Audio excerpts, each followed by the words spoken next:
और स्वागत करता हूं आपको आपके इस channel bridge civil service classes पर। और दोस्त, मैं जो इस बार का भी पेपर देखा यूपीएससी का, तो आप लोगों ने भी देखा होगा। ये बात तो तय हो गया कि इकोनॉमी से प्रश्न रहते हैं और इकोनॉमी हमारा अगर समझ में नहीं आया है, बहुत अच्छे तरीके से अगर हम लोगों ने नहीं समझा है, तो वो फिर हमारे मार्क्स को भी गिराता है और हमारे परफॉर्मेंस के लिए भी अच्छा नहीं होता।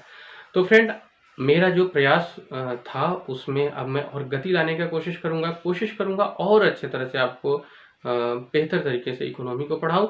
और आपने अगर इस बार पेपर दिया है, अगर आप पेपर का एनालिसिस ठीक से करेंगे तो आप फिर से पाएंगे कि अगर मनी फ्लो समझ लिया जाए, किस तरह से पैसे का आना जाना हो रहा है, तो इकोनॉमी का प्रश्न बहुत आसान हो जाता है। फ्रेंड, इसी कोशिश में हम लोगों ने मुद्रास्फीति को शुरू किया था और आज की कड़ी में हम लोग जानते हैं मुद्रास्फीति के अगले सूचनाओं को, अगले इंफॉर्मेशन को, जैसे कि मुद्रास्फीति का प्रभाव क्या पड़ता है, मुद्रास्फीति का स्वस्थ रेंज क्या होना चाहिए, क्या मुद्रास्फीति होना चाहिए या नहीं, महंगाई कितना लाभदायक होता है, कितना नुकसानदायक होता है और महंगाई को मापते कैसे हैं, मैं इन सभी कड़ी पर बात करूंगा। उसके पहले अगर आपने पिछला सीरीज छोड़ दिया है फ्रेंड्स, तो डिस्क्रिप्शन में लिस्ट दी गई है, आप वहां से जाइए और इन कड़ी को बिल्कुल देखिए, क्योंकि अगर आपको सिविल सर्विस क्लियर करना है तो इसके लिए इकोनॉमी आपका सबसे बेहतर होना जरूरी है।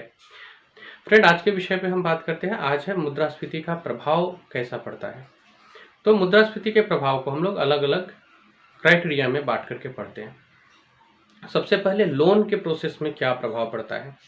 तो फ्रेंड, लोन के प्रोसेस में ये है कि जो ऋणी होता है उसके लिए ये लाभदायक साबित होता है। अब जो ऋणी होता है उसके लिए कैसे लाभदायक साबित होता है, जिसने ऋण पे कुछ पैसा लिया है, अगर वो मुद्रास्फीति के समय उस पैसे को वापस कर देता है, तो क्योंकि इस समय पैसे का वैल्यू कम है, पैसे का वैल्यू गिरा हुआ है, इसलिए फ्रेंड वो जो पैसा वापस किया वो कम वैल्यू वाला पैसा वापस किया और उसने जब लिया था तो अधिक वैल्यू वाला पैसा लिया था। इस आधार पे ऋणी को लाभ होता है। मुद्रास्फीति का दूसरा प्रभाव देखते हैं रोजगार पे। मुद्रास्फीति का जो इनिशियल प्रभाव होता है फ्रेंड, वो रोजगार पे सकारात्मक प्रभाव पड़ता है। अर्थात मुद्रास्फीति आने के बाद प्रारंभिक रूप से जो हमारा रोजगार है इनिशियल पीरियड में बढ़ता है। जैसे किसी परिवार की अगर आय 10,000 रुपया है और खर्च 9,500 या 9800 रुपया है या 10,000 है। अब अगर मुद्रास्फीति के कारण, महंगाई के कारण अगर उस परिवार की खर्च बढ़कर 12,000 रुपया हो जाती है, तो ऐसे में उस परिवार के इनकम को बढ़ाने की आवश्यकता होगी। तो उस परिवार का कोई सदस्य या वही व्यक्ति अपने लिए अलग से भी रोजगार की व्यवस्था करेगा। तो प्रारंभिक रूप में जो मुद्रास्फीति होती है, इनिशियल जो मुद्रास्फीति होती है, वो थोड़े समय के लिए रोजगार को बढ़ावा देती है। लेकिन फ्रेंड्स, फिलिप्स वक्र इसी से जुड़ा हुआ है। और फ्रेंड, ये बात आप याद रखेंगे, ध्यान रखेंगे कि मुद्रास्फीति का लंबा अगर चलता है, अगर मुद्रास्फीति लंबे समय के लिए होती है, महंगाई अगर लंबे समय तक रहती है मार्केट में, तो ऐसे में रोजगार का जो संभावना है या रोजगार की मात्रा जो है वो गिर जाती है। क्योंकि अगर महंगाई लगातार है फ्रेंड, तो हम जहाँ भी काम कर रहे हैं, जिस भी संस्था से हम जुड़े हुए हैं, उस संस्था पे भी महंगाई का असर पड़ता है और फिर वो संस्था अपने कामगारों को छटनी करना प्रारंभ करता है, कामगारों को बाहर निकालना प्रारंभ करता है। तो फ्रेंड, ये रोजगार के ऊपर असर पड़ता है, जो आपके लिए हाईली इंपॉर्टेंट है। ये दो टॉपिक जो हम लोगों ने चर्चा किया, एक तो ऋणी लाभ में होता है, दूसरा इनिशियली रोजगार बढ़ता है लेकिन लंबे समय पर रहने से बेरोजगारी बढ़ती है। तो फ्रेंड, ये इतना आप बहुत अच्छी तरह से समझ गए होंगे। अब आते हैं हम लोग अपने तीसरे प्रभाव वाले क्राइटेरिया पर। फ्रेंड, आय पर क्या प्रभाव पड़ता है। जैसे जैसे महंगाई बढ़ती है, थोड़ा तो चाहे वो प्राइवेट सेक्टर में हो, सरकारी सेक्टर में तो इसके लिए महंगाई भत्ता का भी प्रावधान है, प्राइवेट सेक्टर में भी थोड़ा थोड़ा करके आय बढ़ना शुरू होता है। लेकिन फ्रेंड, वो जो नॉमिनल जो वृद्धि होती है वैल्यू में, वो फिर मार्केट मूल्य तो पैसे का घट जाता है, तो आय पर कुछ बड़ा प्रभाव नहीं पड़ता है। ऐसा दिखता है कि आय में वृद्धि हुई, लेकिन क्योंकि पैसे का वैल्यू गिर चुका है, तो वो आय का वृद्धि वो जस्ट एक एडजस्टेड अमाउंट है, तो इसमें केवल उसको एडजस्ट किया जाता है, आय पर इसका कोई वृद्धि वैसा नहीं होता है जैसा दिखता है। तो फ्रेंड, ये है आय के ऊपर। अब हम लोग अपने फोर्थ इशू पर अगर बात करें, अगला क्राइटेरिया है फ्रेंड, अगर मेरा स्वरोजगार है तो क्या प्रभाव पड़ेगा। जैसे मान लीजिए मैं कोचिंग चलाता हूँ, मैं कोचिंग पढ़ा रहा हूँ, या मैं डॉक्टर हूँ, मेरा अपना सेल्फ क्लिनिक है, तो यहाँ इनिशियली तो कोई बहुत बड़ा प्रभाव नहीं दिखता। अगर थोड़े समय के लिए मुद्रास्फीति है तो कोई बड़ा प्रभाव नहीं दिखता है, लेकिन अगर ये मुद्रास्फीति लंबे समय के लिए रहे तब फिर इसका नकारात्मक प्रभाव वहाँ भी देखने को मिलता है। स्वरोजगार के मामले में इनिशियली कोई बड़ा प्रभाव नहीं देखने को मिलता, लेकिन अगर मुद्रास्फीति लगातार रहे और लंबा रहे तो ऐसे में नकारात्मक प्रभाव देखने को मिलते हैं फ्रेंड। अब आते हैं फ्रेंड, महंगाई को मापेंगे कैसे, कैसे जानेंगे कि चीज़ें महंगी हुई है। फॉर एग्जाम्पल अगर मैं बात करूं तो हमारा अगर मोबाइल सेक्टर्स देखा जाए तो पहले वीडियो कॉल वाले मोबाइल्स के जो दाम हुआ करते थे काफ़ी उच्च हुआ करते थे। मुझे लगता है कि तकरीबन 30,000 के नीचे ऐसा कुछ आता नहीं था।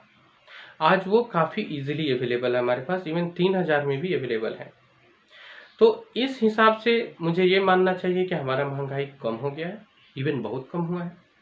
फिर इसी तरह से कुछ ऐसे चीज़ है जैसे कि पार्ले जी को लोग सामान्यतः उदाहरण में लिया करते हैं कि उसका दाम शुरू से वहीं रह गया, तो इससे पता चलता है कि ये एडजस्टेड है, कहीं कुछ वृद्धि नहीं हुई। पर वास्तव में ऐसा है क्या? अगर इस तरह से हम लोग बहुत सारे सामान के दाम देखें तो उसके दामों में तेजी से वृद्धि हुई है, यानी कि महंगाई आई है। फिर हम लोग कैसे और क्या महंगाई का आधार मापें? तो इसके लिए भारत में मापक बनाए गए, इसके लिए भारत में एक आधार बनाया गया है। आधार वर्ष में हम लोग उस वस्तु के समूह का, अब मैं समूह शब्द का प्रयोग कर रहा हूँ, अर्थात मैं अगर बिस्किट ले रहा हूँ तो मैं केवल पार्ले जी नहीं लूँगा, मैं इसके साथ साथ जितनी भी बिस्किट्स हैं उन सारे बिस्किट्स को लेकर के और फिर उसका एक एवरेज निकालूंगा। इसके लिए अलग अलग टोकरी बनाई गई, बास्केट्स बनाए गए। उस बास्केट्स में अलग अलग तरह के जो विभिन्न प्रकार के सामान हैं उनको रखा जाता है। और एक आधार वर्ष से, उदाहरण के लिए अगर हम लोग आधार वर्ष 2011-12 ले रहे हैं तो उस टोकरी का जो मूल्य 2011-12 में था, आज वो मूल्य क्या है, इस आधार पे पता चलता है कि हमारा महंगाई कितना बढ़ा है, किस अनुपात में बढ़ा है। तो फ्रेंड, मुद्रास्फीति जानने के लिए सबसे पहले तो एक बास्केट्स बनाने होते हैं। इस बास्केट बनाने के बाद अलग अलग प्रकार है, जैसे कि एक WPI है, होलसेल प्राइस इंडेक्स। इसमें थोक मूल्य सूचकांक के आधार पे ये पता किया जाता है, मतलब यहाँ पे हम लोग थोक मूल्य को लेते हैं और इस आधार पे पता किया जाता है। लेकिन फ्रेंड ऐसा है कि थोक प्राइस अगर हम लोग देखें तो थोक प्राइस के आधार पे हम ये डिसाइड नहीं कर पाते हैं कि कितने प्रतिशत की या कितना महंगाई बढ़ी है, क्योंकि आम जनता तक आते आते हम तो उसे थोक रेट में खरीदते नहीं हैं। और अगर थोक प्राइस में कुछ थोड़ा भी वृद्धि होता है तो वो अल्प वृद्धि मार्केट में आते आते, कंज्यूमर तक आते आते एक बड़ी वृद्धि के रूप में देखी जाती है। तो दूसरा होता है CPI, कंज्यूमर प्राइस इंडेक्स। इसमें उपभोक्ता मूल्य सूचकांक को देखा जाता है, अर्थात ये देखा जाता है कि ये चीज उपभोक्ता तक आते आते कितना महंगा हुआ, और उस आधार पे हम डिसाइड करते हैं कि महंगाई कितनी बढ़ी है। तो एक WPI, एक CPI, इसके अलावा भी और सारे मापक है फ्रेंड। जैसे हमारे सोसाइटी में, हमारे भारतीय सोसाइटी में अलग अलग प्रकार के अलग अलग वर्ग के लोग हैं, कोई मजदूर वर्ग से हैं, कोई कृषक वर्ग से हैं, तो इसके लिए उनके लिए भी सेपरेट सूचकांक की व्यवस्था की गई है। जैसे फ्रेंड वो अलग अलग क्राइटेरिया में है, तो उस हिसाब से पहला है CPI-IW, यानी consumer price index for industrial workers. तो इसमें वो लोग आ गए, जो लोग कामगार लोग उद्योगों में काम करते हैं, उनके इस महंगाई बढ़ने का उनके ऊपर क्या प्रभाव पड़ा है या कितना प्रतिशत महंगाई उन तक जाते जाते बढ़ी है। दूसरा है CPI-AL, अच्छा, अर्थात consumer price index for agricultural labour. वे लोग जो लोग कृषि के काम में लगे हुए हैं उनके यहाँ किस तरह से बदलाव हुआ, ये मतलब उन तक महंगाई कितना बदल करके आया, ये भी एक आधार है हमारे यहाँ महंगाई ज्ञात करने का। अभी फ्रेंड हमारे यहाँ अगर श्रमिकों की भी बात की जाए तो शहर में श्रमिकों को एक अलग मूल्य मिलता है, गांव में एक अलग मूल्य मिलता है, या ग्रामीण श्रमिकों को कई सामान ऐसे हैं जो कुछ कम दाम पे उपलब्ध हो जाते हैं, शहरों में ऐसा नहीं हो पाता है। तो इसलिए हम लोगों ने CPI को भी दो पार्ट में बांटा है, CPI-RL जो कि रूरल के लिए है, और एक CPI है U यानी कि अर्बन के लिए है। तो CPI-RL बताती है कि जो कंज्यूमर प्राइस इंडेक्स यहाँ रखा गया है वो ग्रामीण मजदूरों के लिए रखा गया है। इस आधार पे हम ये पता कर सकते हैं कि ग्रामीण मजदूरों के ऊपर महंगाई का क्या प्रभाव पड़ा है। और फ्रेंड जो शहर के लिए है उनके लिए तो CPI IW है ही। CPI IW एक हो गया मजदूरों के लिए, जो शहरी मजदूरों के लिए, CPI RL रूरल लेबर के लिए, ग्रामीण श्रमिकों के लिए। तो फ्रेंड ये हुआ कि अलग अलग क्षेत्र पे कैसे प्रभाव पड़ता है। अब प्रश्न ये आता है कि हम लोग किस आधार पे गिनते हैं कि महंगाई कैसा है। तो वर्तमान में हम लोग कंज्यूमर प्राइस इंडेक्स CPI के आधार पर पता करते हैं कि महंगाई का परिमाण कितना है या महंगाई कितना वृद्धि पर है, कितना महंगाई बढ़ा है। अब फ्रेंड मैं बात करने जा रहा हूँ जो पिछले दिनों हम लोगों ने चर्चा किया था कि क्या महंगाई किसी देश के लिए जरूरी है, या महंगाई अगर हो तो कितना हो, या महंगाई से जब इतना सारा नुकसान है तो फिर महंगाई को पूरी तरह से ओमिट कर दिया जाना चाहिए क्या।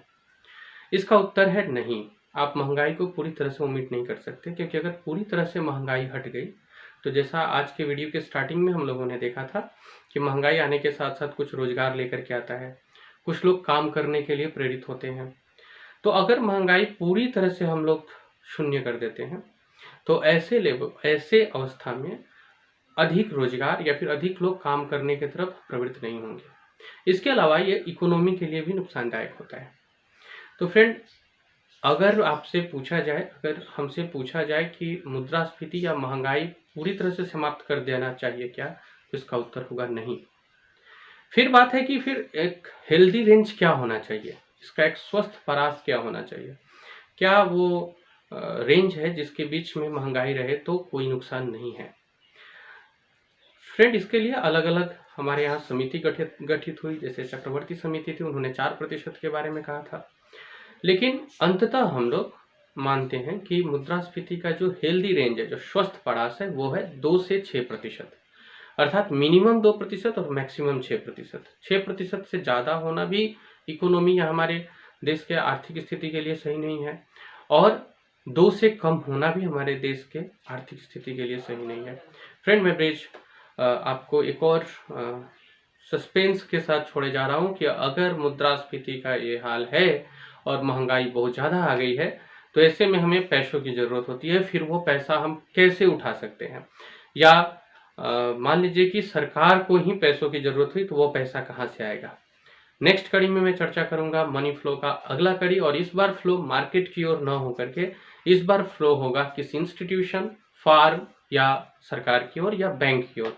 तो जानेंगे मनी फ्लो में अगले दिन ये कि कैसे मनी फ्लो किसी संस्था या सरकार या बैंक की ओर होती है और उसका क्या प्रभाव पड़ता है अर्थव्यवस्था पे। आज के लिए इतना ही, और जाते जाते एक और बात कि हम लोगों ने UPSC 67वीं आने वाले प्रीलिम्स के लिए जो थोड़े समय मिले हैं इसमें बेहतर करा सकूं, इसके लिए मैं अगले एक वीडियो सीरीज को प्रारंभ कर रहा हूं, जिस वीडियो सीरीज का उद्देश्य होगा BPSC प्रीलिम्स को और बेहतर तरीके से मांझना और रिवीजन बहुत अच्छे तरीके से करना। आप उस सीरीज को अगर आप इस बार BPSC दे रहे तो बिल्कुल भी मिस मत कीजिएगा। मैं इस सीरीज के साथ आता हूं आपके पास बहुत जल्द, और तब तक आपको ये इकोनॉमी का सीरीज अगर अच्छा और इजी लग रहा है तो मुझे डेफिनेटली बताइएगा। Thank you.